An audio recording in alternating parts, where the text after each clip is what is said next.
ಬರ್ರಿ ಬೀಗ್ರ ಊಟ ಮಾಡೋಣ. ಏ ಬಾಳ್ ಮಂದಾಗ್ಲಿ ತಗೋರಿ. ನಿಮ್ಮ ಬಾಯಾರಿಕೆಯಿಂದ ಹಂಗ ಆಗ್ಲೇವಾ? ನಮಸ್ತೆ ಗೆಳೆಯರೇ, ಬದುಕಿನ ಬುತ್ತಿಗೆ ತಮಗೆ ಎಂದಿನಂತೆ ಆಧಾರದ ಸ್ವಾಗತ ಮತ್ತು ನಿಮ್ಮ ಕನಸಿನ ಮನೆಯ ಸೈಟಿಗೆ ಕೂಡ ತಮಗೆ ಸ್ವಾಗತ. ಭಾಳ ದಿವಸ ಆಗಿತ್ತು ನಾನು ಲೇಔಟ್ಗಳು ಮಾಡಿ, ಯಾಕೆಂದರೆ ಸರ್ಕಾರ ಬೇರೆ ಬೇರೆ ಆದೇಶ ಹೊರಡಿಸಿತ್ತು. ನಿಮಗೆ ನಾನು ತೋರಿಸೋದಿದ್ದರೆ ಅದು BMRDA ಅಥವಾ ಅಪ್ರೂವಲ್ ಎ ಖಾತಾ ಸೈಟ್ ತೋರಿಸ್ಬೇಕಾಗಿತ್ತು. ಹಾಗಾಗಿ ಆ ಸೈಟ್ ಸಿಗೋವರೆಗೆ ನಾನು ಮಾಡಿರಲಿಲ್ಲ. ಈಗ ಅದು ಸಿಕ್ಕಿದೆ, ಅಂಥದ್ದೊಂದು ಕತೆ ತೊಗೊಂಡು ಬಂದಿದ್ದೀನಿ. ಈ ಲೇಔಟು ನಿಮಗೆ BMICPA ಲೇಔಟ್ ಆಗಿದೆ. ಎ ಖಾತಾ ಹೊಂದಿದೆ ಮತ್ತು ಇಂಡಿವಿಜುವಲ್ ಖಾತಾ ನಿಮಗೆ ಸಿಗುತ್ತೆ. ಮತ್ತು ನೀವು ಯಾವ ಬ್ಯಾಂಕಿಗಾದರೂ ಇಂಟರ್ನ್ಯಾಷನಲ್ ಲೆವೆಲ್ ಬ್ಯಾಂಕಿಗೆ ಹೋಗ್ರಿ, ಆ ಎಲ್ಲ ಬ್ಯಾಂಕ್ಗಳಲ್ಲಿ ನಿಮ್ಮ ಸಿಬಿಲ್ ಸ್ಕೋರ್ ಚೆನ್ನಾಗಿದ್ದರೆ 100% ಇದಕ್ಕೆ ಲೋನ್ ಆಗುತ್ತೆ. ಅಂಥದ್ದೊಂದು ಕತೆ ತೊಗೊಂಡು ಬಂದಿದ್ದೀನಿ. ಈಗ ನಾನು ನಿಂತಿರ್ತಕ್ಕಂಥ ಜಾಗ ಬೆಂಗಳೂರಿನ ಗಂಗೊಂಡನಹಳ್ಳಿ ಅಂತ ಹೇಳ್ತಾರೆ. ಇದು ಬರ್ತಕ್ಕಂಥದ್ದು ಮಾದನಾಯಕನಹಳ್ಳಿಯಿಂದ ಲಕ್ಷ್ಮೀಪುರ ಆದ ನಂತರ ಬರುವಂಥದ್ದೇ. ಇದು ಲೇಔಟ್ ಗಂಗೊಂಡನಹಳ್ಳಿ ಊರು ಮಧ್ಯದಲ್ಲಿದೆ. ನೀವು ಸುತ್ತಲೂ ನೋಡ್ಬೋದು. ಇದು ಒಂದೇ ಜಾಗ ನಿಮ್ಗೆ ಅದ್ಭುತವಾಗಿ ಕಾಣಿಸುತ್ತೆ. ಸುತ್ತಲೂ ಊರಿದೆ, ಎಲ್ಲ ಕಡೆ ಫುಲ್ ಪ್ಯಾಕ್ ಆಗಿಬಿಟ್ಟಿದೆ, ಮಧ್ಯ ಮಾತ್ರ ಈ ಜಾಗ ಇದೆ. ಹಾಗಾಗಿ ನಿಮ್ಮ ಇನ್ವೆಸ್ಟ್ಮೆಂಟಿಗಾಗಲಿ, ನೀವು ವಾಸ ಮಾಡೋಕ್ಕಾಗಲಿ ಅಥವಾ ಮನೆ ಕಟ್ಟಿ ಬಾಡಿಗೆ ಕೊಡೋಕ್ಕಾಗಲಿ ಇದು ಅದ್ಭುತವಾದ ಜಾಗ. ಹಾಗಾಗಿ ಈ ಕತೆ ತೊಗೊಂಡು ಬಂದಿದ್ದೀನಿ.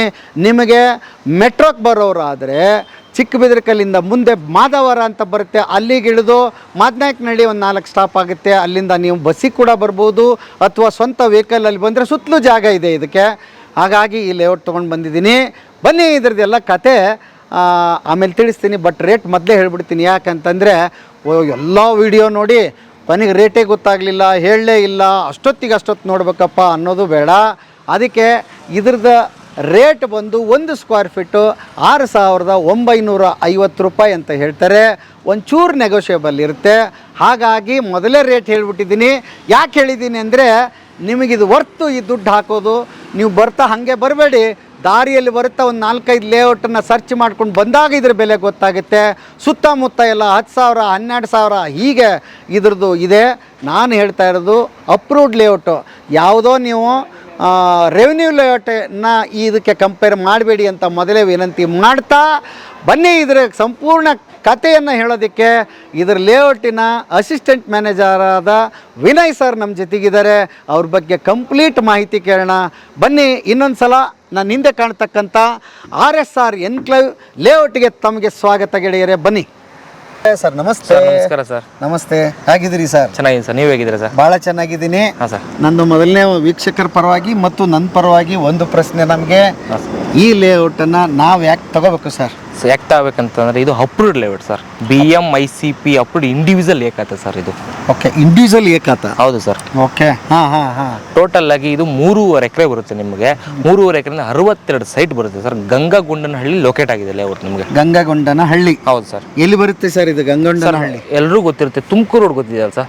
ತುಮಕೂರು ರೋಡಿಂದ ಮಾದನಾಯಕನಹಳ್ಳಿ ಲಕ್ಷ್ಮೀಪುರ ಮೇನ್ ರೋಡಲ್ಲಿ ಗಂಗಗೊಂಡನಹಳ್ಳಿ ಅಂತ ಲೊಕೇಟ್ ಆಗಿದೆ ಸರ್.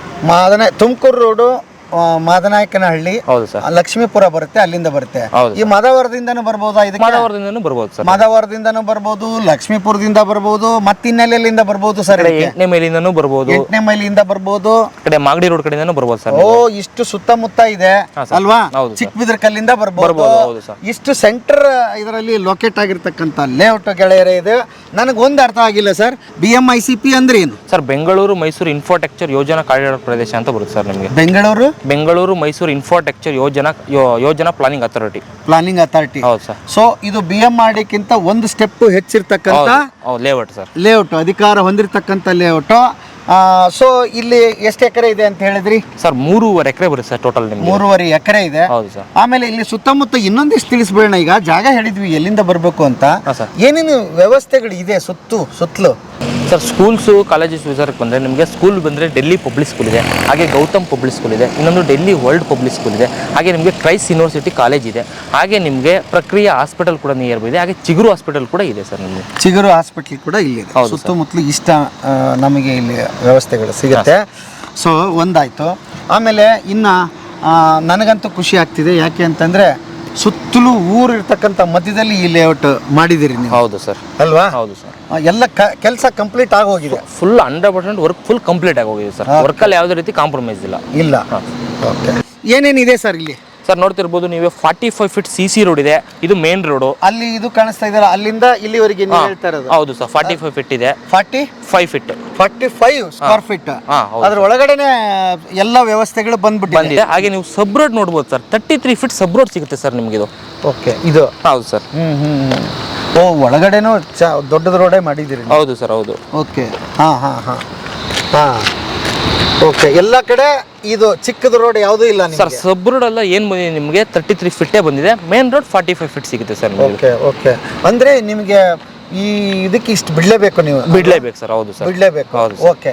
ನಾನು ಇನ್ನೊಂದು ಗಮನಿಸ್ತಾ ಇದ್ದೀನಿ, ಲೈಟ್ ಕಂಬಗಳಿದೆ, ವೈರ್ ಎಲ್ಲಿ ಇಲ್ಲ ಸರ್. ಇದು ಅಂಡರ್ಗ್ರೌಂಡ್ ಎಲೆಕ್ಟ್ರಿಸಿಟಿ ಸರ್. ನಿಮ್ಗೆ ಇದು ಎಲ್ಲ ಅಂಡರ್ಗ್ರೌಂಡ್ ಬಂದಿದೆ ಸರ್. ನೋಡ್ತಿರ್ಬೋದು ಬಾಕ್ಸ್ ಕಾಣಿಸ್ತಿದೆಯಲ್ಲ ಸರ್ ನಿಮ್ಗೆ, ಅದು ಅಂಡರ್ಗ್ರೌಂಡ್ ಎಲೆಕ್ಟ್ರಿಸಿಟಿ ಬಾಕ್ಸ್ ಸರ್ ಅದು ನಿಮಗೆ. ಓಕೆ. ಓ, ಅಲ್ಲಿ ಆಪರೇಟಿಂಗ್ ಸಿಸ್ಟಮ್ ಇದೆ? ಹೌದು ಸರ್, ಎಲ್ಲದಕ್ಕೂ ಕೊಟ್ಟಿದೆ ಸರ್. ಇಲ್ಲಿ ಆಗಿರೋದು ನೋಡಿ, ಅಲ್ಲೆಲ್ಲ ಕಾಣಿಸ್ತಿದೆ, ಅದೆಲ್ಲ underground box sir, underground electricity box.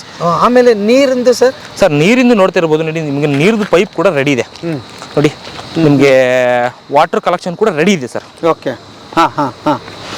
ಓ, ವಾಟರ್ ಕನೆಕ್ಷನ್ ರೆಡಿ ಇದೆ. ಹಾಗೆ STP sir, underground drainage system, ಅದು ಕೂಡ ರೆಡಿ ಇದೆ. ಎಲೆಕ್ಟ್ರಿಸಿಟಿ ಕೇಳಿದ್ರಲ್ಲ, ಇದೆ ನೋಡಿ ಸರ್ ನಿಮ್ಗೆ. ಓಹೋ, ಮೂರು ಇಲ್ಲಿ ಆಲ್ರೆಡಿ ರೆಡಿ ಇದೆ ಸರ್. ಎಲೆಕ್ಟ್ರಿಸಿಟಿ ಇದೆ. ಹೌದು ಸರ್, STP ರೆಡಿ ಇದೆ, ವಾಟರ್ ಕೂಡ ರೆಡಿ ಇದೆ ಸರ್. ಈಗ ಮನೆ ಕಟ್ಟಕ್ ಬಂದವರು ಸರ್ ಇದ್ರ ಕನೆಕ್ಷನ್ ತಗೊಂಡು ಇಲ್ಲಿಗೆ ಬಿಟ್ರೆ ಆಯ್ತು? ರೆಡಿ ಇದೆ ಸರ್, ಎಲ್ಲ ರೆಡಿ ಇದೆ. ಬೇಕಾದ್ರೆ ಕಲೆಕ್ಷನ್ ತಗೊಂಡು ಮಾಡ್ಕೋಬಹುದು ಅಷ್ಟೇ. ಓ, ಹೌದಾ? ಹೌದು ಸರ್. ಇನ್ನೇನು ಖರ್ಚು ಅವ್ರಿಗೆ ಬರಲ್ಲ? ಇಲ್ಲ ಸರ್. ಓಕೆ. ನೀರು ಎಲ್ಲಿದೆ ಸರ್? ನೋಡಿ ಸರ್, ವಾಟರ್ ಟ್ಯಾಂಕ್ ಕಾಣಿಸ್ತಿರ್ಬೋದು ನಿಮ್ಗೆ. ಹಾಗೆ ನೋಡಿ, ಅಲ್ಲಿ ಬೋರ್ವೆಲ್ ಕಾಣಿಸ್ತಿದೆ ನೋಡಿ. ಓಕೆ. ಅಲ್ಲೊಂದು ಬೋರ್ವೆಲ್ ಇದೆ, ಹಾಗೆ ಇಲ್ಲೊಂದು ಬೋರ್ವೆಲ್ ಇದೆ. ಟೋಟಲ್ 2 ಬೋರ್ವೆಲ್ಸ್ ಇದೆ. ಹಾಗೆ CMC ವಾಟರ್ ಕೂಡ ಸಿಗುತ್ತೆ ಸರ್ ನಿಮಗೆ. ಓ, ಇದಕ್ಕೆ ಆಲ್ರೆಡಿ CMC ವಾಟರ್ ಕನೆಕ್ಷನ್ ಆಗಿ ಹೋಗಿದೆ ಸರ್. ಅದು ಸಿಗುತ್ತೆ? ಅದು ನಿಮ್ಗೆ 2 ಬೇಸಲ್ಲಿ ವಾಟರ್ ಸಿಗುತ್ತೆ ಸರ್. ಒಂದು ನಮ್ದು 2 layout borewell plus CMC water ಸಿಗುತ್ತೆ ಸರ್ ನಿಮ್ಗೆ. ಏನು ಕಾವೇರಿ ಬಂದಿದೆಯಾ sir? CMC water sir. CMC Kaveri ಬರುತ್ತಾ ಇಲ್ಲ? 100% ಬಂದೇ ಬರುತ್ತೆ ಸರ್ ನಿಮ್ಗೆ. ಓಕೆ. ಸೊ ಅದಕ್ಕೂ ಪ್ರಾವಿಷನ್ ಮಾಡಿ ಇಟ್ಬಿಟ್ಟಿದ್ದೀವಿ? ಮಾಡಿದೀವಿ. ಹೌದು ಸರ್. ನಾಳೆ ಕಾವೇರಿ ಬಂದ್ರು ಕೂಡ? ಹೌದು ಸರ್, ಅದು ರೆಡಿನೇ ಸರ್. ಅದು ಬಂದ್ರು ಅದನ್ನು ಕಲೆಕ್ಷನ್ ತಗೋಬಹುದು ಅಷ್ಟೇ ಸರ್. Okay, super. ಈಗ ಇನ್ನೊಂದು ಬಹಳ ಮುಖ್ಯವಾದ ಪ್ರಶ್ನೆ ನೋಡ್ತಾ ಇರ್ತಕ್ಕಂಥವ್ರಿಗೆ ಎಲ್ಲರೂ ಕೇಳೋದು, ಅದು ಒಂದು ಮನುಷ್ಯನ ಇದು sir, east face north face ಇದ್ರೆ ಚೆನ್ನಾಗಿರುತ್ತೆ ಅಂತ ಹೇಳ್ತಾರೆ. So east face north face ಇದೆಯಾ ಅವೈಲೇಬಲ್? ಇದೆ ಸರ್, ಸಿಗುತ್ತೆ ಸರ್. ಸಿಗುತ್ತೆ ಸರ್. ಓಕೆ. ಇದರಲ್ಲಿ ಆಲ್ರೆಡಿ ಎಷ್ಟು ಸೇಲ್ ಆಗಿದೆ ಸರ್? ಸರ್ ಆಲ್ಮೋಸ್ಟ್ ಆಲ್ ನಿಮಗೆ ಇನ್ನು ಕೆಲವು ಸೈಟ್ಗಳು ಅಷ್ಟೇ ಸರ್ ಇಲ್ಲೇ ಒಟ್ಟು ಉಳಿದಿರೋದು. ಆಲ್ಮೋಸ್ಟ್ ಆಲ್ ಕೆಲವು ಬುಕಿಂಗ್ ಆಗಿ ಕೆಲವು ರಿಜಿಸ್ಟ್ರೇಷನ್ಗಳು ಆಗೋಗಿದೆ ಸರ್. ರಿಜಿಸ್ಟ್ರೇಷನ್ ಆಗೋಗಿದೆ? ಹೌದು ಸರ್. ಓಕೆ. ಖಾತಾ ಹೇಗಿರುತ್ತೆ ಅಂತ ತೋರಿಸ್ಬೋಣ, ಭಾಳ ಇಂಪಾರ್ಟೆಂಟ್. ಹೌದು ಸರ್. ಒಂದು ಸೈಟಿಗೆ ಖಾತಾ ಬಂದಿದೆ ಅಂದರೆ ಎಲ್ಲ ಡಾಕ್ಯುಮೆಂಟು ಕಂಪ್ಲೀಟ್ ಆಗಿದೆ ಅಂತಾನೆ ಅರ್ಥ ಅಲ್ವಾ ಗೆಳೆಯರೆ? ಹಾಗಾಗಿ ಈಗ ನಾವು ಒಂದು ನಿಮಗೆ ಖಾತಾ ತೋರಿಸ್ಬಿಡ್ತೀವಿ, ಒಬ್ಬರಿಗೆ ರಿಜಿಸ್ಟ್ರೇಷನ್ ಆಗಿರುವಂಥದ್ದು. ಗೆಳೆಯರೆ, ಓನರ್ಗೆ ಹೆಸರಿಗಿರ್ತಕ್ಕಂಥ ಎಲ್ಲ ಸೈಟ್ಗಳ ಖಾತೆಗಳು, ಇದು ಇಂಡಿವಿಜುವಲ್ ಖಾತಾ ಆಗಿ ಯಾರು ಇಲ್ಲಿ ಸೈಟ್ ತಗೊಂತಾರೋ ಅವ್ರಿಗೆ ಇಂಡಿವಿಜುವಲ್ ಖಾತಾ ಆಗಿದ್ದು ಬರುತ್ತೆ. ಬಹಳ ಇಂಪಾರ್ಟೆಂಟ್ ಇದು. ಸರ್ ನೋಡಿ, ಎ ರಿಜಿಸ್ಟರ್, ಎ ಖಾತಾ ಇಲ್ಲಿ ಕಾಣಿಸ್ತಾ ಇದೆ ನಿಮಗೆ. ನಗರಸಭೆ ಮಾದನಾಯಕನಹಳ್ಳಿ ನಗರಸಭೆಗೆ ವ್ಯಾಪ್ತಿಯಲ್ಲಿ ಒಳಪಡ್ತಕ್ಕಂಥ ಎ ಖಾತಾ ಸೈಟ್ ಇದು. ಎಲ್ಲ ಡೀಟೇಲ್ಸು ಇಲ್ಲಿದೆ ಕಂಪ್ಲೀಟ್ ಆಗಿ. 62 ಸೈಟು ಅಂದರೆ ಬೇರೆ ಬೇರೆ ಪಾರ್ಕಿಂಗ್ ಜಾಗ ಇನ್ನೇನೇನೋ ಬಿಡಬೇಕಾಗಿತ್ತು ಅದೆಲ್ಲ ಬಿಟ್ಟಿದ್ದೀರಾ ಇಲ್ಲಿ? ಪ್ರತಿಯೊಂದು ಬಿಟ್ಟಿದ್ದೀವಿ, ಬನ್ನಿ ಸರ್. ಅವ್ನು ನೋಡೋಣ ನಾವು. ಭಾಳ ಇಂಪಾರ್ಟೆಂಟ್ ಅದು. ಬರೀ ಇದು ಒಂದೇ ಆಗೋದಿಲ್ಲ, ಆಲ್ರೆಡಿ ಇವಾಗಲೇ ಬಿಟ್ಟಿರ್ಬೇಕು. ಆಮೇಲೆ ಇನ್ನೊಂದು ಪಾರ್ಕಿಂಗ್ ಆಗಲಿ, ಇನ್ಯಾವುದೋ ಮಕ್ಕಳ ಆಟದ ಮೈದಾನ ಆಗಲಿ, ಯಾವುದಾದ್ರೂ ಆಗಲಿ, ಕೆಲವೊಬ್ಬರು ಏನು ಮಾಡಿರ್ತಾರೆ, ಬಿಟ್ಟಿದೀವಿ ಅಂತ ತೋರಿಸ್ತಾರೆ, ಆಮೇಲೆ ಓನರೇ ಬಂದು ಅದರಲ್ಲಿ ಏನೇನೋ ಕಟ್ತಾರೆ. ಸೊ ಅದು ಆಗಿರ್ಬೇಕಂದ್ರೆ ಆಲ್ರೆಡಿ ಸರ್ಕಾರಕ್ಕೆ ನಾವು ಅದನ್ನ ಸಲ್ಲಿಸಿರ್ಬೇಕಾಗ್ತದೆ. ಹೌದು ಸರ್. ನೀವು ಅದನ್ನ ಮಾಡಿದ್ದೀರಾ? ಇಲ್ಲಿ ಮಾಡಿದ್ದೀವಿ ಸರ್. ಆಗಿದೆ ಸರ್. ಅಲ್ವಾ? ಸೊ ಆ ಜಾಗ ಏನಿದೆ ಸರ್ಕಾರಕ್ಕೆ ಆಲ್ರೆಡಿ ಅದರ ಅಧೀನದಲ್ಲಿ ಇದೆ. ಅದಕ್ಕೆ ನೋಂದಣಿ ಮಾಡಿ ಕೊಟ್ಟಿದ್ದೀವಿ ಸರ್. ನೋಂದಣಿ ಮಾಡಿ ನೀವು ಕೊಟ್ಟಿದ್ದೀವಿ ಸರ್. ಹೌದು. ಬಹಳ ಇಂಪಾರ್ಟೆಂಟ್, ಒಳ್ಳೆ ಕೆಲಸ ಇದು ಗೆಳೆಯರೇ. ಎಲ್ಲಿ ಹೋದ್ರು ಕೂಡ ನೀವು ಇದನ್ನು ಗಮನಿಸಬೇಕಾಗ್ತದೆ. ಯಾಕೆಂದ್ರೆ ಎಲ್ಲದನ್ನು ತೋರಿಸ್ತಾರೆ, ಬಟ್ ಅಪ್ರೂವ್ಡ್ ಲೇಔಟಲ್ಲಿ ಹಂಗಾಗಲ್ಲ ನಿಮಗೆ. ಯಾವುದಾದ್ರೂ ಈಗ ಬಿಡಿ, ರೆವೆನ್ಯೂ ಅಂತ ಇಲ್ಲ ಎಲ್ಲರೂ ಈಗ BMRDನೇ ಮಾಡಬೇಕು. ಈಗ ಆ ಸಮಸ್ಯೆ ಇಲ್ಲ. ಮೊದ್ಲೇನಿತ್ತಂದ್ರೆ ಓನರ್ ಹೆಂಗ್ ಆಟ ಆಡ್ತಾರೋ ಹಂಗಾಗಿ ಹೋಗಿಬಿಟ್ಟಿತ್ತು, ನಿಮಗೆ ತೋರಿಸ್ತಾ ಇದ್ರು. ಅವ್ರು ಬಂದು ಏನೋ ಮನೆಗೇನೋ ರೋಡೋ ಏನೋ ಮಾಡ್ಕೊಂಡ್ಬಿಡ್ತಿದ್ರು. ಬಟ್ ಇಲ್ಲಿ ಹಂಗಿಲ್ಲ. ಇಲ್ಲಿ ಏನೇನು ತೋರಿಸ್ತಾ ಇದ್ರೆ ಇದು ಆಲ್ರೆಡಿ ಹಸ್ತಾಂತರ ಆಗಿದೆ ಸರ್ಕಾರಕ್ಕೆ. ಇವ್ರದ್ದು ಏನಿದೆ ಲೇಔಟು ಮಾಲೀಕರ ಪರವಾಗಿದೆ. ಅದನ್ನ ತೋರಿಸ್ಬೇಡ ಒಂದು ನಿಮಿಷ. ಇಲ್ಲಿ ಏನಿದೆ ಸರ್? ಇದು ನೋಡಿ ಸರ್, ಇದು ವಾಕಿಂಗ್ ಪಾರ್ಕ್ ನೋಡ್ಬೋದು ನೀವು, ಪಾರ್ಕ್ ಜಾಗ. ಹೌದಾ? ಓಕೆ. ನೋಡ್ತಿರ್ಬೋದು. ಅದು ಎಷ್ಟು ಮೀಟರ್ ಇದೆ, ಏನು ಅಪ್ರೂವ್ಡ್ ಕೇಳಿದ್ರಲ್ಲ ಸರ್ ನೀವು, ಅವಾಗಲೇ ಅಪ್ರೂವ್ಡ್ ಏನಂತ ಪ್ರತಿಯೊಂದು ಡೀಟೇಲ್ಸ್ ಅಲ್ಲೇ ಬರೆದ್ಬಿಟ್ಟು ಇದು ಎಷ್ಟು ಮೀಟರ್ ಬಿಟ್ಟಿದೀವಿ ಅಂತ. ಇದು ಫಿಟ್ ಅಲ್ಲಿ ಕೊಡಕ್ಕಾಗಲ್ಲ ಸರ್, ಇದು ಮೀಟರ್ ಅಲ್ಲಿ ಬರೆದ್ಬಿಟ್ಟು ಅಲ್ಲೇ ಕೊಟ್ಟಿದ್ದೀವಿ. ಕರ್ನಾಟಕ ಸರ್ಕಾರ ಅಂತ ಹಾಕ್ಬಿಡಿ. PMICPA ಉದ್ಯಾನವನ 2, ಉದ್ಯಾನವನ 1 ನಲ್ಲಿದೆ ವಿಸ್ತೀರ್ಣ. ಸೊ ಸೊ ಇಷ್ಟು ಜಾಗ ಇದು ಇಲ್ಲಿ ಯಾರು ಮನೆ ಕಟ್ಕೋತಾರೋ ಅವ್ರಿಗೆ ಇದು ಉಪಯೋಗ ಮಾಡ್ತಕ್ಕಂಥ ಜಾಗ. ಹೌದು ಆಲ್ರೆಡಿ ಸರ್ಕಾರದ ಆಧೀನದಲ್ಲಿದೆ. ಹಾಗಾಗಿ ಇದು ಮಾಲೀಕರ ಪರವಾಗಿಲ್ಲ ಇಲ್ಲ ಕೊಟ್ಟ ಮೇಲೆ ಇದು ಅಪ್ರೂವಲ್ ಆಗುವುದು. ಹೌದು ಸರ್, ನಾವು ಇದು CA ಜಾಗ ಮತ್ತು ಪಾರ್ಕ್ ಅನ್ನ ರೋಡ್ಗಳನ್ನ ಪರಿತ್ಯಾಜನ ಮುಖಾಂತರ ಸರ್ಕಾರಕ್ಕೆ ಹಸ್ತಾಂತರ ಆಗಿದೆ ಸರ್. ಹಸ್ತಾಂತರ ಆಗಿದೆ. ಹೌದು ಸರ್. ನೀವು ಇವ್ರೇನ್ ಡಾಕ್ಯುಮೆಂಟ್ ಕೊಡ್ತಾರೆ ಆದ್ರೂ ಕೂಡ ಅದರಲ್ಲಿ ಮೆನ್ಷನ್ ಆಗಿದೆ ಅಲ್ವಾ? ಹೌದು ಸರ್. ನೀವು ಅದನ್ನು ಕೂಡ ಗಮನಿಸಬೇಕಾಗ್ತದೆ. ಸೊ ಸರಿ, ಸೂಪರ್ ಸರ್. ಇದು ಎಲ್ಲ ಪಾರ್ಕಿಂಗ್ ಜಾಗ ಫುಲ್ ಸರ್. ಅಲ್ಲಿವರೆಗೂ ಏನ್ ಕಾಣಿಸ್ತಿದೆ ನಿಮಗೆ ಫುಲ್ ವಾಕಿಂಗ್ ಮಾಡಬಹುದು ಬೆಳಿಗ್ಗೆದ್ದು. ಹೌದು ಆಲ್ರೆಡಿ ಗಿಡ ಮರ ಎಲ್ಲ ಹಾಕಿದಿರಿ. ಹಾಕಿದೀವಿ ಸರ್. ಅದೊಂದು ಖುಷಿ ವಿಚಾರ. ಇನ್ನು ಮಕ್ಕಳದ್ದೊಂದು ತೋರಿಸ್ಬೇಡ. ಬನ್ನಿ ಸರ್. ತೋರ್ತಾ ಇರ್ಬೋದು ಸರ್ ನೀವು. ರೋಡ್ ಇಂದ ಆಪೋಸಿಟ್ ಇರ್ತಕ್ಕಂಥದ್ದೇ ಮಕ್ಕಳ ಮೈದಾನ. ಮಕ್ಕಳ ಮೈದಾನ ನೋಡ್ಬೋದು ಸರ್. ಇದನ್ನು ಎಲ್ಲ ವಿವರವಾಗಿ ಬರೆದು ಈ ಜಾಗವನ್ನು ಕೂಡ ಪರಿತ್ಯಾಜನ ಪತ್ರ ಮುಖಾಂತರ ಸರ್ಕಾರಕ್ಕೆ ನೋಂದಣಿ ಮಾಡಿಕೊಟ್ಟಿದ್ದೀವಿ ಸರ್. ಸೊ ಇದು ಕೂಡ ಹಂಗಾಗಿದೆ. ಹೌದು ಸರ್. ಸೊ ಈಗ ಕಂಪ್ಲೀಟ್ ಎಲ್ಲ ಕೆಲಸ ಆಗಿದೆ. ಲೇಔಟ್ ಇನ್ಯಾವುದು ಬಾಕಿ ಉಳ್ಕೊಂಡಿಲ್ಲ. ಇದ್ರ ಜೊತೆಗೆ CA ಜಾಗ ಸರ್, ಕಾಮನ್ ಏರಿಯಾ, ಅದನ್ನು ಕೂಡ ಇದೇ ರೀತಿ ನೋಂದಣಿ ಮಾಡಿಕೊಟ್ಟಿದ್ದೀವಿ. ಎಲ್ಲಿದೆ ಅದು ಸರ್? ಮೇಲ್ಗಡೆ ಇದೆ, ಅದನ್ನು ಕೂಡ ತೋರಿಸೋಣ ಸರ್. ಓಕೆ. ಈಗ ನಮಗೆ ಏನೇನು ಸೈಜ್ಗಳು ಉಳಿದಿದೆ ಇಲ್ಲಿ? ಸರ್ 30-40 ಸಿಗುತ್ತೆ. 30-40 1115 ಅಡಿ. ಇಲ್ಲ ಸರ್, ನಮಗೆ ಸ್ವಲ್ಪ ಜಾಸ್ತಿ ಮೆಜರ್ಮೆಂಟ್ ಬೇಕಂದ್ರೆ ಜಾಸ್ತಿ ಮೆಜರ್ಮೆಂಟ್ ಕೂಡ ಅವೈಲೇಬಲ್ ಇದೆ ಸರ್ ನಮಗೆ. 30-40 ಇನ್ನೂ ಜಾಸ್ತಿನೂ ಇದೆ. 30-40ಗಿಂತ ಕಡಿಮೆ ಇಲ್ಲ. ಕಡಿಮೆ ಅಂದ್ರೆ 1000 ಸ್ವಲ್ಪ ಹೆಚ್ಚು ಕಮ್ಮಿ ಇದೆ ಸರ್. 1115 ಆ ಥರ ಹಂಗೆ ಸಿಗುತ್ತೆ ಇಲ್ಲಿ. ಹೌದು. ಓಕೆ. 60-40 ಇದೆಯಾ ಇಲ್ಲಿ? ಸಿಗುತ್ತೆ ಸರ್. 60-40 ಸಿಗುತ್ತೆ. ಈಗ ಬಂದವರಿಗೆ ನಿಮಗೆ ನಾರ್ತ್ ಫೇಸು ಸಿಗುತ್ತೆ, ಈಸ್ಟ್ ಫೇಸು ಸಿಗುತ್ತೆ. ಈಗ ಬಂದವರಿಗೆ ಸಿಗುತ್ತೆ. ಓಕೆ. ಸರಿ. ಈಗ ನಿಮಗೆ ಬರಬೇಕಾದ್ರೆ ಹೆಂಗೆ ಕನೆಕ್ಟ್ ಮಾಡಬೇಕು? ನಿಮ್ಮನ್ನವರು ಕರ್ಕೊಂಬರ್ತೀರಾ? ಹೇಗೆ ಮಾಡ್ತೀರಿ ಸರ್? ಸ್ಕ್ರೀನ್ ಮೇಲೆ ಪ್ಲೇ ಆಗ್ತಿರೋಂಥ ನಂಬರ್ಗೆ ಕಾಂಟ್ಯಾಕ್ಟ್ ಮಾಡಿ. ನಮ್ಮ ಟೀಮ್ ಅವ್ರು ಫುಲ್ ಲೇಔಟಲ್ಲಿ ಇರ್ತೀವಿ ಸರ್. ನಿಮಗೆಲ್ಲ ಪ್ರತಿಯೊಂದು ಡೀಟೇಲ್ಸ್ ಕೊಟ್ಬಿಟ್ಟು ನಾವೇ ಇಲ್ಲಿ ಲೇಔಟ್ ಕರ್ಕೊಳ್ತೀವಿ. ಪಿಕಪ್ ಡ್ರಾಪ್ ಇರಲ್ಲ ಸರ್, ಅವರೇ ಬರ್ಬೇಕು. ಕಸ್ಟಮರ್ ಪಿಕಪ್ ಡ್ರಾಪ್ ಇರಲ್ಲ, ಅವರೇ ಬರಬೇಕು. ಈಗ ಬಸ್ಸಿಗೆ ಬರೋರು ಇರ್ತಾರೆ. ಹಾಂ ಸರ್. ಎಲ್ಲರ ಹತ್ರ ವೆಹಿಕಲ್ ಇರ್ಲಿಕ್ಕಿಲ್ಲ. ಹಾಂ ಸರ್. ಬಸ್ಸಿಗೆ ಬರೋದಾದ್ರೆ ಹೇಗೆ ಬರಬೇಕು ಸರ್? ಬಸ್ಸಿಗೆ ಬರೋದಾದ್ರೆ ಹೇಳಿದ್ನಲ್ಲ ಸರ್, ತುಮಕೂರು ರೋಡ್ಗೆ ಬಂದರೆ ನಿಮಗೆ ಮಾದನಾಯಕನಹಳ್ಳಿ ಹತ್ರ ಬಸ್ ಸ್ಟಾಪ್ ಇರುತ್ತೆ. ಅಲ್ಲಿಂದ ಗಂಗೋನಹಳ್ಳಿ 3 ಸ್ಟಾಪ್ ಅಷ್ಟೇ ಸರ್ ನಿಮಗೆ. ಈ ಕಡೆ ಮಾಗಡಿ ರೋಡ್ ಬಂದ್ರು ಅಷ್ಟೇ ಸರ್. ಅಲ್ಲಿ ನಿಮ್ಗೆ 2 ಸ್ಟಾಪ್ ಸೀದಾ ಗಂಗೋನಹಳ್ಳಿ ಬಂದು ಇಳಿದಿದ್ದೀರ ಸರ್. ಅಂದರೆ ಮಾದನಾಯಕನಹಳ್ಳಿಯಿಂದ ಒಳಗಡೆ ಬರ್ತಕ್ಕಂಥ ಲಕ್ಷ್ಮೀಪುರ ಬರುತ್ತೆ. ಲಕ್ಷ್ಮೀಪುರ ಆದ್ಮೇಲೆ ಸಿಗದೆ ಗಂಗೋನಹಳ್ಳಿ. ಮಾದನಾಯಕನಹಳ್ಳಿಗೆ ಬರೋದು ಒಳ್ಳೇದು, ಈಸಿ. ಈಗ ಒಂದ್ ವೇಳೆ ದೂರ ಇರೋರು ನೋಡ್ತಾ ಇರ್ತಾರೆ, ಮೆಟ್ರೋಕ್ ಬಂದು ಇಳಿದು ಬಿಡ್ತಾರೆ ಅಂತ ಅನ್ಕೊಳ್ಳೋಣ. ಮಾದಾವರ ಇಳಿಬೋದು ಸರ್. ಮಾದಾವರ ಕೊನೆ ಸ್ಟಾಪ್ ಇಲ್ಲಿಗೆ ಸದ್ಯಕ್ಕೆ ಇರೋದು. ಮಾದಾವರ ಇಳಿದು ಬಿಟ್ರೆ ಇಲ್ಲಿಗೆ ಬರ್ಬೇಕು ಅವರು. ಮಾದನಾಯಕನಹಳ್ಳಿ ಬಂದ್ರೆ ಅಲ್ಲಿಂದ ಬಸ್ ಸಿಗುತ್ತೆ ಸರ್. ಓಕೆ. ಸರಿ. ವೆಹಿಕಲ್ ತಗೊಂಡ್ ಬರೋರು ಹೀಗೆ ಬಂದ್ರು ಆಯ್ತು. ಹೌದೌದು ಸರ್. ಲೊಕೇಶನ್ ಶೇರ್ ಮಾಡ್ಕೊಡ್ತೀವಿ, ಬರ್ಬೋದು ಸರ್. ಓಕೆ. ಅಲ್ಲ, ಬೇರೆ ಕಡೆಯಿಂದ ಬರೋರು ಇರ್ತಾರೆ, ಅದಕ್ಕೆ ಹೇಳಿದೆ. ಓಕೆ. ಹೆಚ್ಚು ಕಡಿಮೆ ಇಲ್ಲಿ ಮನೆ ಶುರು ಆಗಂಗೆ ಇದೆ ಈಗ. ಹೌದು. ಇನ್ನೇನು ಸರ್, ಸದ್ಯಕ್ಕೆ ಈಗೆಲ್ಲ ರಿಜಿಸ್ಟ್ರೇಷನ್ ಸ್ಟಾರ್ಟ್ ಆಗಿದೆ. ಈಗ ಸುತ್ತಮುತ್ತಲು ಇನ್ವೆಸ್ಟ್ಮೆಂಟ್ ಮಾಡೋರಿಗೆ ಹೇಳ್ತಾ ಇದ್ದೀನಿ. ಸುತ್ತಮುತ್ತ ಬಾಡಿಗೆ ಏನ್ ನಡೀತಾ ಇದೆ ಸರ್ ಇಲ್ಲಿ? ಸರ್ ಇಲ್ಲಿ 1 BHK ನಿಮ್ಗೆ ಅರೌಂಡ್ ಒಂದು 8,000 to 10,000 ವರೆಗೂ ಕೊಡ್ತಾ ಇದೆ ಸರ್. 1 BHK. ಸೊ ಇಲ್ಲಿ ಮನೆ ಕಟ್ಟೋರು ಯಾರು 1 BHK ಕಟ್ಲಿಕ್ಕಿಲ್ಲ, ದೊಡ್ಡ ಇನ್ವೆಸ್ಟ್ಮೆಂಟ್ ಇದೆ. ಹಾಗಾಗಿ ಒಂದು ಡಬಲ್ ಬೆಡ್ರೂಮ್ ಕೆಳಗಡೆ ಪಾರ್ಕಿಂಗ್ ಏನಾದ್ರು ಬಿಟ್ಟು 30-40ಗೆ ಒಂದು 3 ಫ್ಲೋರ್ ಕಟ್ಟಿಬಿಟ್ರೆ ಡಬಲ್ ಬೆಡ್ರೂಮ್ ಎಷ್ಟು ಬರುತ್ತೆ ಇಲ್ಲಿ ಇನ್ಕಮ್? ಬರುತ್ತೆ ಸರ್. ನಿಮ್ಗೆ ಅದು ಒಂದು 15,000 to 16,000 ಬರುತ್ತೆ ಸರ್. ನಿಮಗೆ ಇಂಟೀರಿಯರ್ ಮೇಲೆ ಡಿಪೆಂಡ್ ಇತ್ತು ಸರ್. ಆಯ್ತು. ಒಂದು ಕೆಲಸ ಮಾಡೋಣ, ಈಗ 15,000 ಇಟ್ಕೊಳ್ಳೋಣ. ಅಂದ್ರೆ ಒಂದು 45,000 ರೂಪಾಯಿ ಬಾಡಿಗೆ ಬರುತ್ತೆ ಸರ್. ಯಾರ EMI ಹಾಕ್ಸ್ಕೊಂಡ್ರೆ ನಿಮಗೆ ಒಂದು 45,000 ಬಾಡಿಗೆ ಬರುತ್ತೆ. ಸೊ ಆ 45,000 EMI ಕಟ್ಟಿಬಿಡ್ಬೋದು. ಅಲ್ಲಿ ಕನ್ವರ್ಟ್ ಮಾಡ್ಬೋದು ಸರ್. ಆಗುತ್ತೆ ಅಲ್ವಾ? ಆಗುತ್ತಲ್ವಾ? Okay, super. ಈಗ ನಾನು ಸೇಫ್ಟಿ ವ್ಯವಸ್ಥೆ ಕೇಳ್ತಾ ಇದ್ದೀನಿ. ಏನೇನು ಇಲ್ಲಿ ಸೇಫ್ಟಿಗೆ ಬರುತ್ತೆ? ಒಂದು ಕಂಪೌಂಡ್ ಹಾಕಿದಿರಿ ಸರ್. ಫುಲ್ ಗೇಟೆಡ್ ಕಮ್ಯುನಿಟಿ ಬರುತ್ತೆ ಸರ್. ಮತ್ತೆ ನಿಮಗೆ full gated community welcome ground arch ಸಿಗುತ್ತೆ. ಅಂದ್ರೆ ಬರೀ ನೀವು ಸೇಲ್ ಮಾಡಿ ಹೋಗೋದಿಲ್ಲ, ಇದು ಲೇಔಟ್ ಆಗಿ ನಿರ್ಮಾಣ ಆಗಿ ಯಾರ ಮನೆ ಕಟ್ತೀನಿ ಅಂದ್ರೆ ನಿಮ್ ಸಹಕಾರ ಇರುತ್ತೆ. ಖಂಡಿತ. ಯಾಕಂದ್ರೆ ಬೇರೆ ಯಾರೋ ದೂರದಿಂದ ಬಂದು ಬೆಂಗಳೂರಲ್ಲಿ ಸೈಟ್ ಹಿಡ್ಕೊಂಡಾಗ ಒಂದಿಷ್ಟು ನಿಮ್ಮ ಸಹಕಾರಗಳು ಬೇಕಾಗುತ್ತೆ. ಖಂಡಿತ. ಸೈಟ್ ಕೊಟ್ಬಿಟ್ಟಿದೀವಿ, ನೀವು ಮನೆ ಕಟ್ಕೊಡ್ರಿ ಅಂತ ಆಗೋದಿಲ್ಲ. ಅದಕ್ಕೆ ಕೇಳ್ತಾ ಇದ್ದೀನಿ. ಸೊ ಮನೆ ಕಟ್ಟೋರಿಗೆ ನೀವು ಸಹಕಾರ ಮಾಡ್ತೀರಾ? ಸಹಕಾರ ಇರುತ್ತೆ ಸರ್. ಒಂದ್ ವೇಳೆ ಇನ್ನೊಂದು ಪ್ರಶ್ನೆ ಕೇಳ್ಬಿಡ್ತೀನಿ. ಯಾರಾದ್ರೂ ನಮ್ಗೆ ಅಲ್ಲಿ ಬರೋಕ್ಕಾಗಲ್ಲಪ್ಪ, ಸೈಟ್ ತಗೊಂಡಿರ್ತೀವಿ, ನಮ್ಮ ಮನೆನೂ ಕಟ್ಕೊಡ್ಬೇಕು, ಏನಾದ್ರೂ ನೀವು ಜವಾಬ್ದಾರಿ ವಹಿಸಿದ್ರೆ ಕಟ್ಕೊಡ್ತೀರಿ? ಮಾಡ್ಕೊಡೋಣ ಸರ್. ಬೇಕಾದ್ರೆ ಅದನ್ನು ಮಾಡ್ಕೊಡ್ತೀವಿ ಸರ್. ಕನ್ಸ್ಟ್ರಕ್ಷನ್ ಕೂಡ ಮಾಡ್ಕೊಡ್ತೀವಿ ಸರ್. ಅದೇ ಮಾಡ್ಕೊಡ್ತೀರಿ? ಓಕೆ. ಯಾಕಂದ್ರೆ ಕೆಲವೊಬ್ರಿಗೆ ಅನುಕೂಲ ಇರೋದಿಲ್ಲ, ಅದಕ್ಕೆ. ಖಂಡಿತ. ಇಲ್ಲ ಸರ್, ಅದನ್ನೆಲ್ಲ ಮಾಡ್ಕೊಡ್ತೀವಿ ಸರ್. ಈಗ ಸುತ್ತಮುತ್ತ ಎಲ್ಲರೂ ಬರೋರು ಸುಮ್ಮನೆ ನಿಮ್ಮ ಲೇಔಟಿಗೆ ಬಂದ್ಬಿಡಲ್ಲ. ಅವ್ರಿಗೆ ನಾನೇ ಆಗ್ಲಿ ಒಂದು 4-8 ಕಡೆ ವಿಚಾರ ಮಾಡ್ಕೊಂಡು ಈ ಲೇಔಟಿಗೆ ಬರ್ತಾರೆ. ಖಂಡಿತ ಸರ್. ನೀವು ಎಲ್ಲಿಯಾದ್ರೂ ಸುತ್ತಮುತ್ತ ಇಲ್ಲಿ ಎನ್ಕ್ವೈರಿ ಮಾಡಿದ್ರೆ ಎಷ್ಟಿದೆ ಸರ್ ರೇಟ್? ಸರೌಂಡಿಂಗ್ಸ್ ಅಲ್ಲಿ ನಮಗಿನ ಕಮ್ಮಿ ಯಾರು ಕೊಡ್ತೀರಾ ಸರ್? ನಿಮ್ಗೆ ಅರೌಂಡು ಇಲ್ಲಿಂದ ಜಸ್ಟ್ 1 ಕಿಲೋಮೀಟರ್ಲಿ 12,000 ರೂಪಾಯಿ ಇದೆ ಸರ್ ಫರ್ ಸ್ಕ್ವೇರ್ ಫೀಟ್. ಆಮೇಲೆ ಇನ್ನೊಂದು ಗೆಳೆಯರೆ, ಇದನ್ನ ನೀವು ರೆವಿನ್ಯೂ ಲ್ಯಾಂಡಿಗೆ ಹೋಲಿಸೋ ಹಾಗಿಲ್ಲ. ಹಿಂದೆ ಯಾರೋ ಲೇಔಟ್ ಮಾಡಿದ್ರು ಏನೋ ಮಾಡಿದ್ರು ಅಂದರೆ ಅದು ಕಡಿಮೆ ಇರ್ಬೋದು. ಕಾರಣ ಏನು ಅಂತ ಹೇಳಿದರೆ ಡಾಕ್ಯುಮೆಂಟ್ ಅದು ಸರಿಯಾಗಿರೋದಿಲ್ಲ, ಹೌದು ಸರ್. ಡೆವಲಪ್ಮೆಂಟ್ ಆಗಿರೋದಿಲ್ಲ. ನೀವು ಆ ದುಡ್ಡನ್ನು ಸೇವ್ ಮಾಡೋಕ್ಕೆ 3-4 ಲಕ್ಷ ಉಳಿಯುತ್ತಂತ ನೀವು ಅಲ್ಲಿ ಹೋದರೆ, ಇಲ್ಲಿ ನೀವು ಯಾವುದೇ ಖರ್ಚು ಮಾಡ್ಬೇಕಂತ ಹೇಳ್ಬಿಡ್ತೀನಿ. ಕರೆಂಟ್ ತರ ಖರ್ಚು ಮಾಡಬೇಕು, ನೀರ್ ತರ ಖರ್ಚು ಮಾಡಬೇಕು, ಸ್ಯಾನಿಟರಿ ಖರ್ಚು ಮಾಡಬೇಕು. ಹಿಂಗೆ ಟೋಟಲ್ ಆಗಿ 1 by 1 ಖರ್ಚು ಮಾಡಿ ಮಾಡಿ ಮಾಡಿ ನೀವು ಅದು ಕಂಪ್ಲೀಟ್ ಆಗೋ ಒಳಗಡೆ ಎಷ್ಟು ದುಡ್ಡು ಕಳ್ಕೊಂಡಿದ್ದೀರಿ ಅಂತ ಗೊತ್ತಾಗಲ್ಲ. ಇಲ್ಲಿ ಇನ್ಕ್ಲೂಡಿಂಗ್ ನಿಮಗೆಲ್ಲ ಬಂದ್ಬಿಟ್ಟಿರೋದ್ರಿಂದ ಯಾವುದೇ ತೊಂದರೆ ಇಲ್ಲ. ನೋಡ್ರಿ, ಒಂದು ರೋಡ್ ಆಗಿಬೇಕಂದ್ರೆ ಇವತ್ತು ಪರ್ಮಿಷನ್ ಹಾಕ್ಬೇಕು. ನೀವು ಯಾರೋ ಬಂದು ನಿಂತ್ಕೊಂಡ್ಬಿಡ್ತಾರೆ, ಅಡ್ಡ ಹಾಕ್ಬಿಡ್ತಾರೆ. ಇಲ್ಲ ಅಂದ್ರೆ ಪಕ್ಕದ ಮನೆಯವನು ಬರ್ತಾನೆ ಅಲ್ವಾ.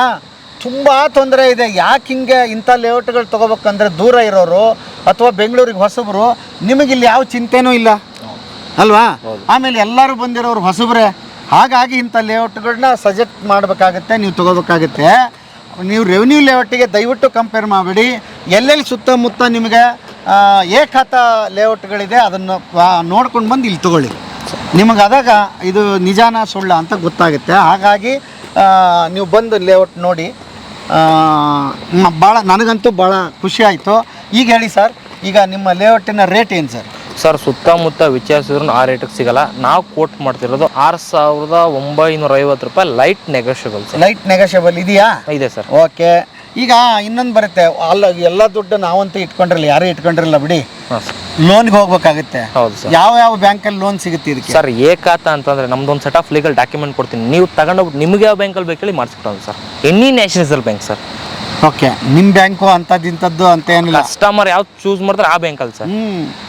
ಸಿಬಿಲ್ ಸ್ಕೋರ್ ಅಂತ ನಿಮ್ಗೆ ಚೆನ್ನಾಗಿರ್ಬೇಕು ಅಷ್ಟೇ sir. Depend to customer profile sir. ಅವ್ರ ಪ್ರೊಫೈಲ್ ಮೇಲೆ ಹೋಗುತ್ತೆ. ಓಕೆ. ಆಮೇಲೆ ಒಳ್ಳೆ ಸಂಬಳ ಇರೋರು ಆಗಬೇಕು, ನೀವು ಅದನ್ನು ಗಮನದಲ್ಲಿ ಇಟ್ಕೊಳ್ಳಿ. ಆಮೇಲೆ ಇಲ್ಲಂತೂ ನಿಮ್ಗೆ ಆಲ್ರೆಡಿ ಹೇಳ್ಬಿಟ್ಟಿದ್ದೀವಿ, ಒಂದಿಟ್ಟು ಸುತ್ತಲೂ ಊರು ಇರೋದ್ರಿಂದ ನಿಮ್ಗೆ ಬಾಡಿಗೆಗೆ ವ್ಯವಸ್ಥೆ ಆಗ್ತದಿಲ್ಲ, ಏನು ತೊಂದರೆ ಏನಿಲ್ಲ ಅಲ್ವಾ. ಹಂಗಾಗಿ ಅದನ್ನೊಂದು ವಿಚಾರ ಮಾಡ್ಬೋದು ನೀವು.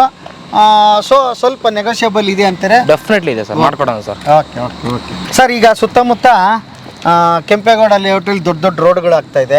ನಿಮ್ದು ಇಲ್ಲಿ ಸುತ್ತಮುತ್ತ ಯಾವ್ದಾದ್ರು ರೋಡ್ ಬಂದಿದೆಯಾ? ಸರ್, ನಮ್ದು ಕೂಡ ಬಂದಿದೆ. ಜಸ್ಟ್ ಈಗ ಇಲ್ಲಿಂದ 1.5 ಕಿಲೋಮೀಟರ್ ಅಲ್ಲಿ ಫೆರಿ ರಿಂಗ್ ರೋಡ್ ಅಂತ ಸರ್, 360 ಅಡಿ ರೋಡ್ ಕೂಡ ಸರ್. ಓಹ್, ಇಲ್ಲಿಗೆ? ಹೌದು ಸರ್. ಓಕೆ, ಸೂಪರ್, ಒಳ್ಳೇದಾಯ್ತಲ್ಲ, ಫ್ಯೂಚರಿಗೆ ಮಸ್ತ್ ಆಗ್ತಿದೆ ನೋಡಿ ಸರ್. CA ಜಾಗನೂ ಕೂಡ ಅದನ್ನು ಕೂಡ ಪರಿತಜನ ಪತ್ರದ ಮುಖಾಂತರ ಸರ್ಕಾರಕ್ಕೆ ನೋಂದಣಿ ಮಾಡಿಕೊಟ್ಟಿದ್ದೀವಿ ಸರ್. ಓಕೆ. ಇಲ್ಲಿ ಎಷ್ಟು ಹಾಕಿಕೊಟ್ಟಿದ್ದೀರಿ ಅಂತ ಇಲ್ಲಿ ಹಾಕ್ಬಿಟ್ಟಿದ್ದೀರಿ. ಇಷ್ಟು ದಿನದಲ್ಲಿ ಅದನ್ನು ಕೂಡ ಬರ್ದು ಕೊಟ್ಟಿದ್ದೀವಿ ಸರ್. ಬಹಳ ಅದ್ಭುತ. ಅಂದ್ರೆ ಮೇನ್ ರೋಡ್ಗೆ ಜಾಗ ಕೊಟ್ಬಿಟ್ಟಿದ್ದೀರಿ? ಹೌದು ಸರ್. ಅದು ಪ್ಲಾನಿಂಗ್ ಅಪ್ರೂವಲ್ ಆಗ್ಬೇಕಾದ್ರೆ ಅವಾಗ ಅವರೇ ಇದು ಮಾಡಿರ್ತಾರೆ ಸರ್ ಅದೆಲ್ಲ. ಹೌದಾ ಸರ್? ಈ ಲೇಔಟ್ನವ್ರೆಲ್ಲ ಸೇರಿ ಹಾಂ ಸರ್, ಇಲ್ಲಿ ಒಳ್ಳೆ ದೇವಸ್ಥಾನ ಕಟ್ಟಬಹುದು. ದೇವಸ್ಥಾನ ಆಗಿರ್ಬೋದು, ಯಾಕಂದ್ರೆ ದೊಡ್ಡ ಜಾಗ ಸರ್ ಇದು. ಟೆಂಪಲ್ಲು, ಕ್ಲಬ್ ಹೌಸು, ಅದೇ ಅಸೋಸಿಯೇಷನ್ ಫಾರ್ಮೆಟ್ ಸಂಘ ಸ್ಟಾರ್ಟ್ ಆದ್ಮೇಲೆ ಅದು ಮಾಡ್ಬೋದು. ನೋಡ್ತಿರ್ಬೋದು ಸರ್. 686.45 ಚದರ ಮೀಟರ್ ಬಿಟ್ಟಿದ್ದೀರಿ. ಹೌದು ಸರ್. ಮೇನ್ ರೋಡಲ್ಲಿ ಕೋಟ್ಯಾಂತರ ರೂಪಾಯಿ ಜಾಗ ಇದು. ಹೌದು. ಸೊ ಇದನ್ನೆಲ್ಲ ಬಿಟ್ರೆ ಅಪ್ರೂವಲ್ ಆಗೋದು? ಹೌದು. CA ಜಾಗ, ಪಾರ್ಕು, ಅವ್ರು ಕೇಳಿದಷ್ಟು ರೋಡು ಪ್ಲಸ್ ಓವರ್ ಟ್ಯಾಂಕು ಅವ್ರು ಕೇಳಿದಂತೆ ಬಿಟ್ಟು ಕೊಟ್ಟರೆ ನಮ್ಗೆ ಅಪ್ರೂವಲ್ ಸಿಗೋದು. ಪ್ಲಸ್ ಹಾಗೆ ನೋಡುವ ಸರ್, ನಿಮಗೆ ಬೋರ್ವೆಲ್ ಕೂಡ ಇದೆ ಅಂತ ಹೇಳಿದ್ನಲ್ಲ, ಬೋರ್ವೆಲ್ ಕೂಡ ರೆಡಿ ಇದೆ sir. Okay. Thank you Vinay ಅವರೇ. ಹಾಂ ಸರ್. ಇಷ್ಟೊತ್ತು ನಿಮ್ಮ ಲೇಔಟ್ ಬಗ್ಗೆ ವಿವರ ಹೇಳ್ಕೊಟ್ರೆ. ಹಾಂ ಸರ್. ಗೆಳೆಯರೇ, ವಿನಂತಿ ಇಷ್ಟೇ, ನಿಮಗೆ ಈಗ ಸದ್ಯಕ್ಕೆ ಒಂದಿಷ್ಟು ರೇಟ್ ಜಾಸ್ತಿ ಅನಿಸ್ಬೋದು, ಬಟ್ ಸುತ್ತಮುತ್ತ ಇರೋರದೆಲ್ಲ ತುಂಬ ರೇಟ್ಗಳಿದೆ. ಅದನ್ನು ಕೇಳ್ಕೊಂಡು ಇಲ್ಲಿಗೆ ಬನ್ನಿ. ಒಂದನೇದ್ದು. ಎರಡನೇದ್ದು, ಈಗ ಇನ್ವೆಸ್ಟ್ಮೆಂಟ್ ಮಾಡಿದರೆ ಮುಂದಕ್ಕೆ ಬೆಳೆಯೋ ಲಕ್ಷಣಗಳು ಎಲ್ಲ ಇದರಲ್ಲಿದೆ. ಯಾಕೆ ಅಂದರೆ ಸುತ್ತಲೂ ಮುತ್ತ ಊರಿದೆ, ಎಲ್ಲಿ ಜಾಗಗಳೇ ಇಲ್ಲ. ಹಾಗಾಗಿ ನೀವು ಹಾಕಿದ ಇನ್ವೆಸ್ಟ್ಮೆಂಟಿಗೆ ಒಳ್ಳೆ ಇನ್ವೆಸ್ಟ್ಮೆಂಟು ಅಂತ ಹೇಳ್ಬೋದು. ನಿಮ್ಮ ಇನ್ವೆಸ್ಟ್ಮೆಂಟಿಗೆ ಏನಾದರೂ ಯೋಚನೆ ಮಾಡ್ತಿದ್ರೆ ಖಂಡಿತ ಇಲ್ಲಿ ಬನ್ನಿ. ಇನ್ನು ಮನೆ ಕಟ್ಟೋರು ಚಿಂತೆನೇ ಇಲ್ಲ. ಇಲ್ಲೇನೋ ಹೆಂಗಪ್ಪ ಮನೆ ಕಟ್ಟೋದು ಹೋಗುತ್ತೋ ಇಲ್ವೋ ಅಂತ. ಒಂದು ವೇಳೆ ನೀವು ಇಲ್ಲ ಅಂದರೆ ಇದನ್ನು ಲೀಸ್ಗೆ ಹಾಕ್ಬೋದು ಅಥವಾ ಬಾಡಿಗೆ ಕೊಡ್ಬೋದು. ಅಷ್ಟು ಸ್ಪೆಸಿಲಿಟೀಸ್ ಇಲ್ಲಿದೆ ಮತ್ತು ಡಾಕ್ಯುಮೆಂಟ್ ಪಕ್ಕ ಇದೆ. ಇಲ್ಲಿ ಈ ಲೇಔಟ್ ಮಾಡಿದವರು ಸುಮಾರು ಇದಕ್ಕಿಂತ ಮೊದಲು 15 ಲೇಔಟ್ಗಳನ್ನು ಮಾಡಿ ಒಂದು ನಂಬಿಕೆಯ ಸಂಸ್ಥೆಯಾಗಿ ಇದು ಬೆಳೆದಿದೆ. ಹಾಗಾಗಿ ಇವ್ರ ಹತ್ರ ವ್ಯವಹಾರ ಮಾಡ್ಬೋದು, ಯಾವುದೇ ಚಿಂತೆ ಇಲ್ಲ. ಯಾಕೆ ಅಂದರೆ ಕೋಟ್ಯಾಂತರ ವ್ಯವಹಾರ ಮಾಡುವಾಗ ನಂಬಿಕೆ ಅನ್ನೋದು ಭಾಳ ಮುಖ್ಯ. ಹಾಗಾಗಿ ಈ ಸಂಸ್ಥೆ ಆ ನಂಬಿಕೆಯನ್ನು ಇಟ್ಕೊಂಡು ಬೆಳೆದು ಬಂದಂಥ ಸಂಸ್ಥೆ. ನೀವಿಲ್ಲಿ ಖಂಡಿತ ವ್ಯವಹಾರ ಮಾಡ್ಬೋದು ಅಂತ ಹೇಳ್ತಾ ಬನ್ನಿ. ಒಂದು ಸಲ ವಿಸಿಟ್ ಮಾಡಿ, ಫ್ಯಾಮ್ಲಿನೆಲ್ಲ ಕರ್ಕೊಂಡು ಬನ್ನಿ. ಹರಿಬಿರಿ ಬೇಡ, ಸುತ್ತಲೂ ನೀವು ಬರ್ತಾನೆ ಬೇಕಾದಷ್ಟು ಲೇಔಟ್ಗಳು ಸಿಗುತ್ತೆ. ವಿಚಾರ ಮಾಡ್ಕೊಂಡು ಬಂದು ಇಲ್ಲಿ ಭಾಳ ಚೆನ್ನಾಗಿದೆಯಾ ನೋಡಿಕೊಂಡು ನೀವು ಮಾಡಿ. ಮುಂದಿನ ಭವಿಷ್ಯ ಒಳ್ಳೆಯದಾಗಲಿ. ನಿಮ್ಮದೊಂದು ಸುಂದರವಾದ ಕನಸಿನ ಮನೆ ನಿರ್ಮಾಣ ಆಗಿ ಗೃಹ ಪ್ರವೇಶಕ್ಕೆ ನಮ್ಮನ್ನು ಕರೆಯೋದು ಮರಿಬೇಡಿ ಅಂತ ಹೇಳ್ತಾ ಇವತ್ತಿನ ಬದುಕಿನ ಬುತ್ತಿಯ ಕಥೆಯನ್ನು ಎಲ್ಲಿಗೆ ಮುಗಿಸ್ತೀನಿ. ಮತ್ತೆ ನಾಳೆ ಇನ್ನೊಂದು ಕತೆ, ಇನ್ನೊಂದು ಬದುಕಿನ ಬುತ್ತಿಯೊಂದಿಗೆ ತಮ್ಮ ಮುಂದೆ ಹಾಜರಾಗ್ತೀನಿ. ಅಲ್ಲಿವರೆಗೆ ನಮಸ್ತೆ ನಮಸ್ತೆ ನಮಸ್ತೆ ಗೆಳೆಯರೇ. Thank you sir. Thank you.